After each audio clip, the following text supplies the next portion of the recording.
Okay, I acquired um, these over these three over a few years. I got this one from the Viber. I got the Viberplex from a friend, and I got the sounder from Parts down in San Jose at the swap meet, and this I purchased when I was real young. So I'll tell you just a little bit about each one. See, where's the J38? Okay, the J38 here, and Gary has one also, which is right here. And this is what it looks like. And you can come up and tinker with them later if you wish. During the years between World War I and the Korean War, the U.S. Army Signal Corps designated many of their telegraph keys with the J prefix known by the number. The numbers are from J1 to J51. All of these keys are considered collectible, and many of the World War II models are still in everyday use today by amateur radio operators. One of the most popular J's is the J38. Most of you probably remember, let's see, Jim Boyer. And Jim liked making all kinds of keys. And he liked to transmit a lot while he was in the car. So So he would take some stainless steel spring, and he made a nice strap that went over his leg and over his left leg, and he had a key that he made that was about 2 inches long. It was just like the J38, but it was only about 2 inches long. I don't know how but anyhow, he mounted it to that, and I used to watch him operate using that. And it was absolutely amazing to see him do that. Okay, back to reading. The J38 was designed to be used with the Signal Corps training operator training set.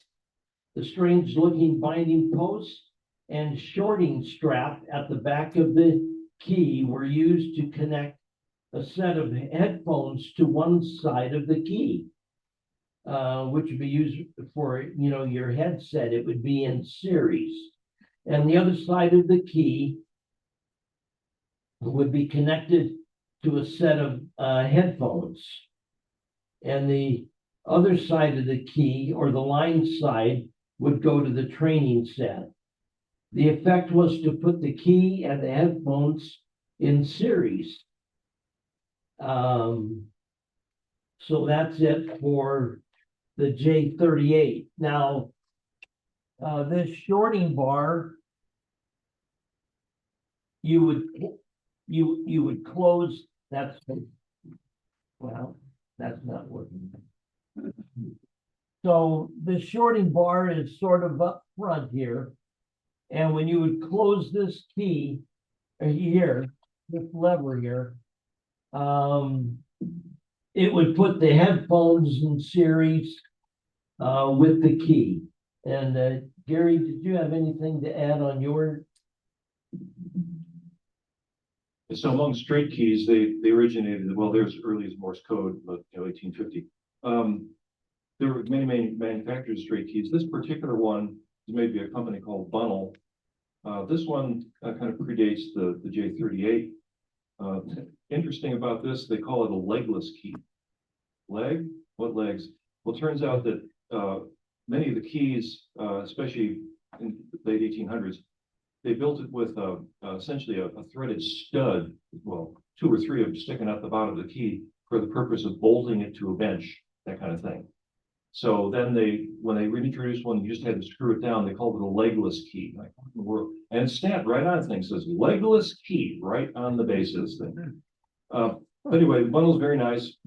This one they call it Triumph because they finally got the bearings right. It's a very, very, very simple, very common design. But before this, there had been some other bearings that would tend to work their way loose. So they considered this a triumph that they finally had a bearing design that was nice and stable and reliable. So that's the Triumph. But there's so many straight key designs. It's just a switch, you know, and anything that can, you know, squish 2 contacts together, you're good to go.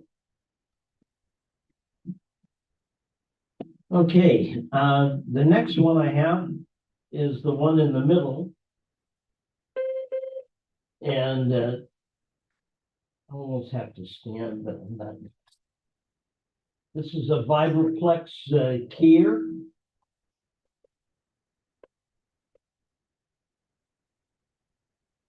And this works really nice. You can, well, I can send code with both hands. So I don't have to turn the wires around to put, right now it's the dits on this side and the DAWs are on the left side. And instead of turning the knobs around, all you got to do is switch the 2 wires in the front, and that'll swap it out. You can just, you know, you can use your other hand.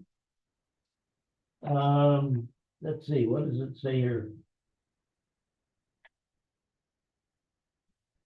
The first let's see, this one that I have is manufactured in 1967. The first single lever paddle released for use in amateur radio back in 1960. Unlike iambic paddles, which is this one here that I have, that's the one I use now, that can be squeezed to send individual letters. A single lever paddle is a single arm that pivots between the dits and DAWs contacts for clean sounding codes sent with an electronic keyer in your transceiver.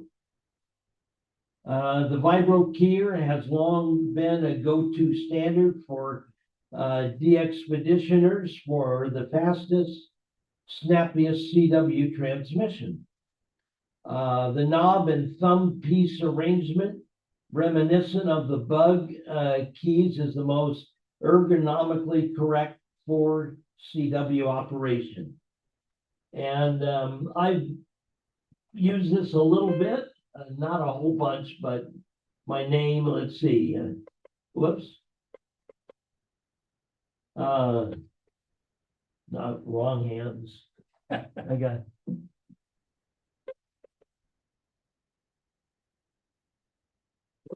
too many bits.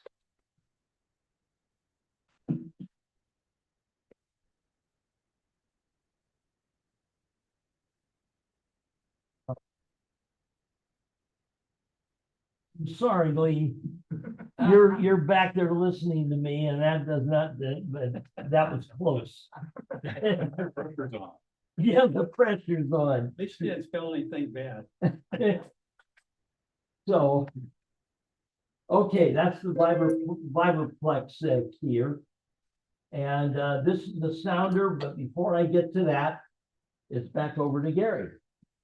Okay, I'll talk about the intermediate world of keying devices. So we have the straight key, and you know, sometimes they call it the pump key. But anyway, so straight key is fine, it's up down motion, and you can run up to, you know, maybe 20 words a minute or something like that. And a professional telegrapher would operate this for many hours a day, and they suffered from what we now call repetitive strain injuries on their wrist. It was very fatiguing.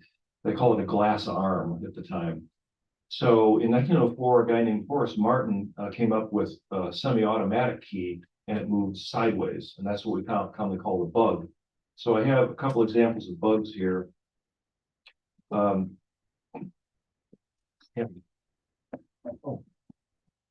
This particular one, this is a McElroy. So there's a guy named Ted McElroy, and in the 1930s, he was the world's fastest telegrapher. So they had machine sense CW, and he copied like 75 words a minute, and he held the world record for a long, long time. So he made himself really famous, made a lot of money at that. But so the semi-automatic key, as you move from side to side, the DAWs are just made manually. The dits are made by vibrating a weight on a spring that bounces against the contact. And this particular one is really kind of cool looking. If you come up and check it out, it's got like a marble finish to it. So this one is from 1938. And then I have one here that's exceptionally rare. So Horace Martin, he started this Vibraplex company, 1904. And it was a very clever design. You can buy it today, the same exact thing. I restore those keys all the time. I own one. And Vibraplex is still in business. But people wanted to build telegraph keys because it was a very important instrument for communications. So the first thing is, well, how do we get around their patent? So there's this explosion of patents in semi-automatic keys, all through the first half of the 1900s. This particular one, this is from 1909, and it's quite valuable. There aren't very many of these around. This one's a company called Micograph. These are all USA keys. There were also, European and other keys from around the world, Japanese and things like that.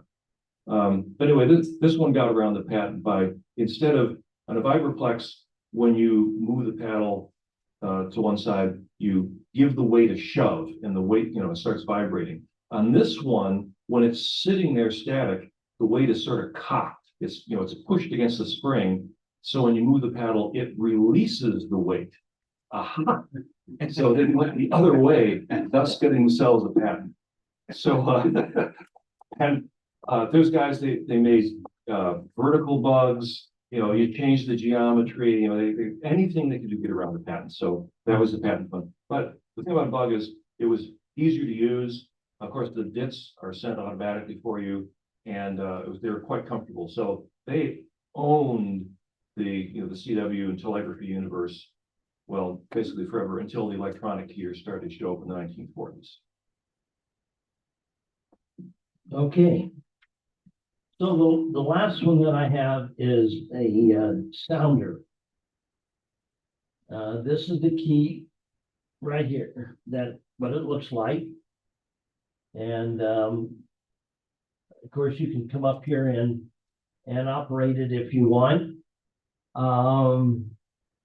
I originally purchased this in a couple pieces, but I got it together and it works just fine. This is whoops, I'll do this. This is a model 15B mainline sounder. It's made by Foot Piers of New York. It was manufactured in 1917. It was used on the railroads after 1881. I've been trying to get as much information as I could on the internet, but not very much.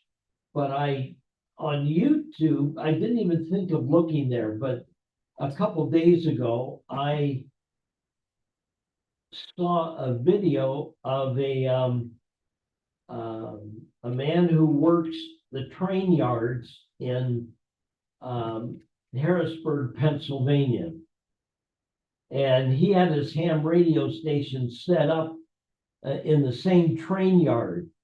And he had a couple fellas with him, and they were sitting there sending and receiving code as the trains were going by. And it was interesting to watch anyhow. So I'll read. So they're still being used, I guess. And actually, I don't have mine hooked up to the Vibraplex here, but he did. And he was able to operate this with no trouble at all. And he showed how to send 73, but it doesn't sound like you're used to hearing da da did it da da. You know, it didn't quite sound like that. But he says, "Oh, there you go. That's 73 on the sound." You're gonna send it for me? Put the microphone. CQ. Oh, sorry.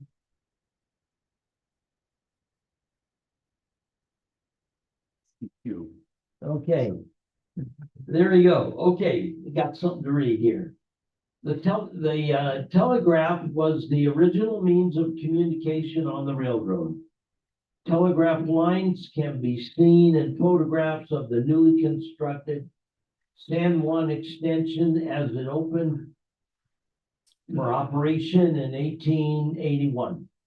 It is likely possible that the telegraph was in place before the line was completed and was certainly used as an important tool in the construction of the railroad. It is unfortunate that very few photographs were taken of the interior of the depots on the line. These photos would give important clues as to how the telegraph and the telephone equipment were positioned inside the train depot. Some sketches of the interior of the Osier, OSIER depot were done by former telegrapher and train master John B. Norwood, and these sketches are being used in the restoration of the depot. The Colorado Railroad Museum has an excellent display of communications instruments. This includes an operator's position constructed in a replica of the depot bay window and was typical practice of the time.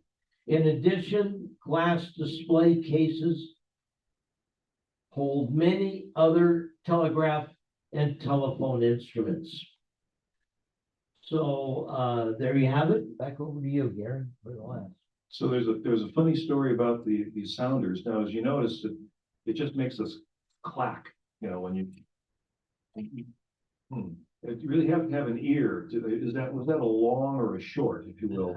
So the story goes that in order to enhance the audibility, once upon a time, the guy would take the lid from a jar, a little tin lid, and they would kind of set it on top of the sounder so that when it was actuated, the lid would ring slightly. So that gave you a little bit of a tone. You know, we're used to hearing, a nice steady tone for long or short for just not.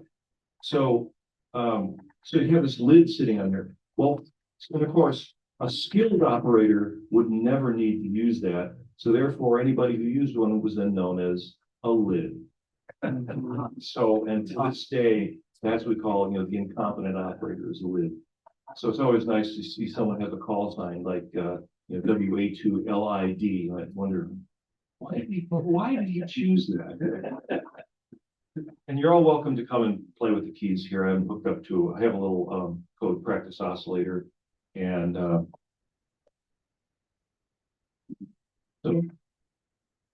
so these the bugs are connected. You can fiddle with these. Okay, and the last one I have is the one that I use now. I can use the Vibraplex keyer when it works. No, it's well, I mean, oh, that's right. That's right. Sorry. I can use the Vibraplex keyer, but I used to use a straight key all the time, even when I was younger, and I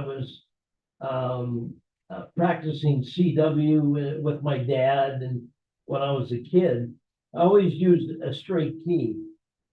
But as I got older, I developed a stupid shake in my hands, and whenever I'd do the letter B, I'd have like 10 or so dits, which wasn't really cool. I didn't get going, and so now I went and I bought an iambic paddle, which took care of the problem.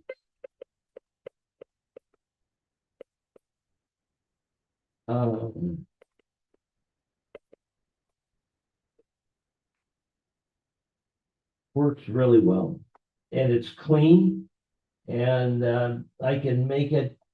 There's output on the back here. Well, I don't need to use this when I'm using my transceiver. I just plug this straight, plug the keyer straight into my radio, and it works just fine. I can make all my adjustments there. So you can practice with this if you wish when you come up. And I don't know, what else do you have? Well, and beyond that, you know, I mean, the future keying course is, you know, computer automation where, you know, you let the computer send the CW code. So that's kind of like the complete history there, from straight key to bug to electronic keyer. And then finally, the computer has taken over the universe. And not only can it send it, it can also decode it. Well, more or less, if the keying is clean and the signal noise is good and that kind of stuff.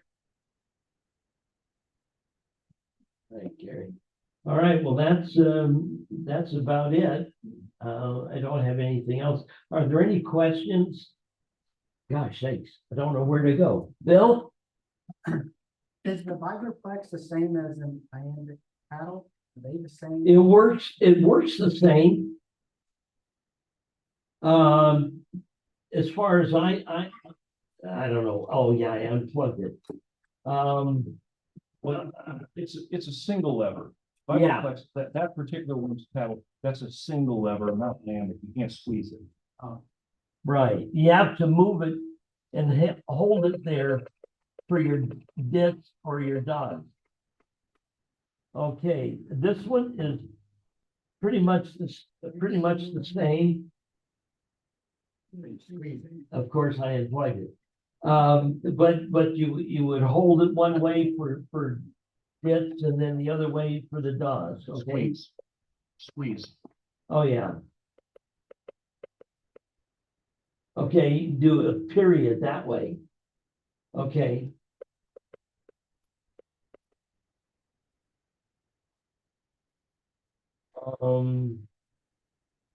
Okay, that answer your question, Bill? Okay, Rich, did you have a question or? Oh, Roger, go ahead. Well, help with a mic, but I don't have one. Oh. Comments. I got into CW. I got into CW as a teenager and I created my own bug. Very similar looking to the Vibroflex. And I was going to bring it, but at the last minute, scramble, I forgot to bring it. Interesting thing about CW, first of all, using the Q abbreviations like QRM, QRZ, QRT, etc., you can actually communicate with people who don't even speak your language. That's right. Maybe they may be Russian or something or other, but they can communicate with those Q signals. You can use many media, lights, like I used my car horn across a lake with another guy using CW. We finally signed off before we decided somebody might think we're just totally nuts and call it squad to collect us. You learn it like a language, instant recognition, not analysis. So you don't think of it, you know, in terms of its first like da, did. You just think da, did, and it's like that. And doing that, I made extra class stuff. Anyway, Okay, anyone else with a question there? Oh, okay. So, it was sort of a tradition among railroad telegraphers and their people. They had a sounder, and the sounders had a wooden reflector. But almost all of them, when they finished a can of Prince Albert tobacco, would put that Prince Albert tobacco can stuck in the back of that sounder. And I've always wondered, was that just to make the sound of the clicks more distinct, or did it have any resonances or other tone-like effects? Yeah, I would assume so. You know, you make a thing go clack and it's in an enclosure, it's gonna have a little bit of resonance to it. Yeah, And only the old telegraphers could answer that, I think. I'm not old enough. well, just between the box, you're talking about that box that the sounder was in, it just directed the audio, you know, just to come forward, right? So you'd be sure to hear it if you were talking to somebody else, I would imagine. Probably just to hear it if you're on the other side, handling orders or doing some paperwork, if you're not right there at the operating position. Mm-hmm. Okay, I'm gonna show my abilities on CW, that I am a CW pre-lid.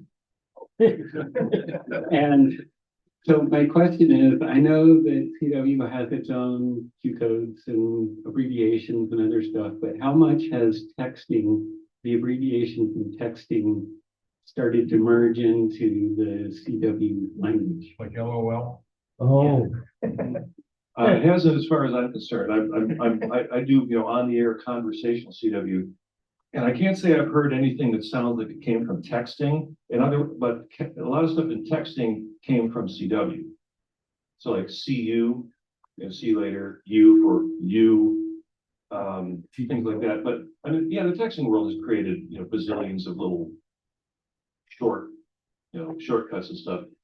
And because I think most people kind of, you know, use the cell phone, if I was to use LOL on the air, everyone would understand it, but I can't say I've ever heard anybody actually send it.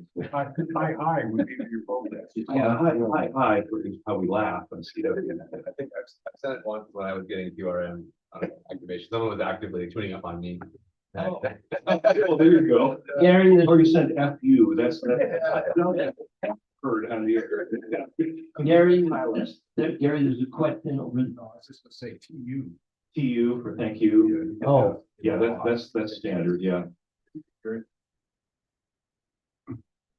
So Dick Randall, K6ARE, used to be a member of the club, and he's Silent Key, and he had a large key collection as well, numbered in the hundreds. And he tried to give it to, when he was divesting himself of the storage in his garage, he tried to give it to Foothill. And I don't know that he was successful, so I have no idea what happened to Dick's collection. But I looked him up on the web, on Google, and K6ARE shows up, Dick Randall. But what's interesting is it shows up in a couple different places. It shows up with his QSL cards. So his QSL card, a simple one, is worth $13.99 should you wish to buy a used QSL card. So for those of us out there that remember what QSL cards are, we have a wealth of future income if we can sell our QSL cards. thanks, Ron. You mentioned the advent of electronic keys in the 1940s. Who made those? I could presume that's so back into equipment to generate the tones. Yeah, I can't recall the call signs. The most famous one from the late 40s was W9TO, and you'll see something called a TO keyer. In fact, Hallicrafters, which is a big radio manufacturer in the U.S. From way back, they offer something called the TO keyer, and that was the W9TO design. So, and indeed, it just used, let's see, the TO keyer I think was two tubes, or three. And it did make automated dits and das. The very earliest one I saw a schematic of was kind of curious. You had to very carefully adjust both. Yeah, essentially they're like two separate oscillators. One that made, you know, dots, one that made dashes, and you had to very carefully adjust both of them so they were sort of the same speed, you might say. So that was kind of, you tend to leave that one at the same speed all the time. But the TO here was, you know, had regular speed knob on it. And yeah, that was tubes. I don't know, you know, the first, you know, solid state one, you know, transistor came out, and quickly they had, you know, integrated circuits and things, and then, you know, people could design all kinds of complicated stuff. The iambic here, I'm not aware of an iambic here before 1960 something, early 60s maybe, something like that. That was a little harder to do then. It's easy now. Okay, well, that's about all that I have, Gary, and there's still some questions. Tony or Jim also. Okay, we talked about texting and CW, if that was faster than cell phones. Remember the cell phones when they came out, had a numeric pad with the alphabet on it. Jay Leno did a skit one night. Yeah, saw that. Who is faster, right? CW or texting? Yeah, Oh. it's kind of a neat YouTube thing to watch. I'll get a copy of it. I'll get the link into the newsletter or something for you guys. I don't want to be a spoiler, but the CW guys are really good.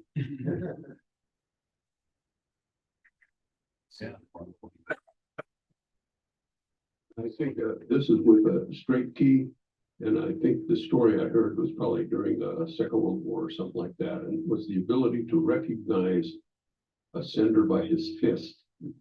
And the story is that they were curious that this one CW operator, they weren't believing it was the real guy. Then they thought maybe it's somebody had captured him or something. And later they found out it was the real guy. He had simply injured his hand, and they could tell the difference in the way he sent. Wow. Yeah, that's one thing I miss on electronic keys, although there's some people have personality even with an electronic key. But especially anybody who uses a bug, let alone a straight key.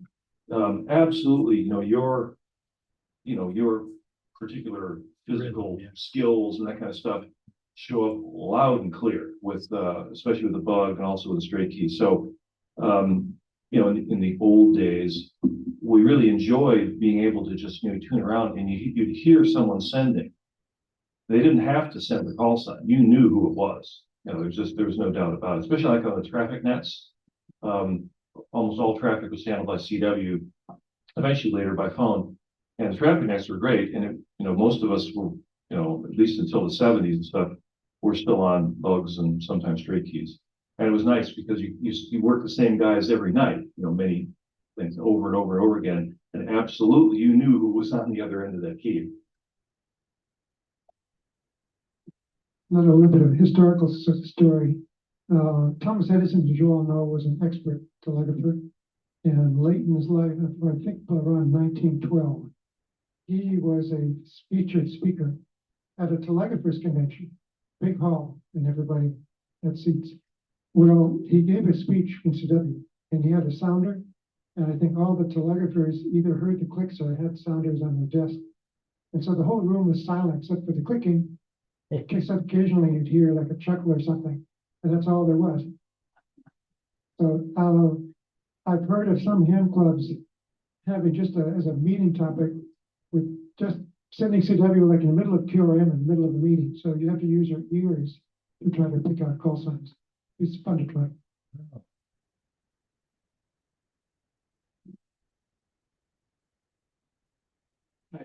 How many here had to pass code test at the FCC office, especially the 20 word per minute one? Now, did you get to use a keyer? No, it was a hand key. 20 words per minute on a hand key was always stressing me. And I remember when I took that test, my perspiration failed miserably taking it. But it is tough. 20 words per minute on a hand key for a long period of time is tough. But we used to get tested that way. But you newcomers got Even though that's why I got my after I got my advanced license, I swore I was never going to go through that again. But So I just, I thought I'd just keep my advanced class and not get my extra because I want the, What's your excuse now? what do I have now? No, what's your excuse now? You don't have to pass the 20 word. I can do about 10. No, I'm just saying, you can get your extra without having 20 words. Oh. Oh, that's true. Yeah. We're unique this way. I was just curious, so that's a iambic bug, is that what you would call that, right, what Clancy has? Semi-automatic key. Okay, so it appears that Clancy, yours is like the pinnacle of evolution. Is there any others I mean, we've seen the whole history. Is After there this- anything in the future for a better keyer than these? Yeah. That's what Gary just said, you know, is that there's you can use a computer now, even I don't know how to do that, so. Yeah, that's. Yeah, tell them about the Begala keys. Yeah, so, yeah, indeed, the computer is able to, you know, send any mode, you know, send recorded voice, digital things, and of course it could send CW. And CW via computer is primarily driven by the contesters. Because they're trying to automate things, they're trying to go really fast and efficient, that kind of stuff. Keyboard CW, that's been around a long time. That's at least since the 70s. You just type on an ordinary keyboard and it sends code for you.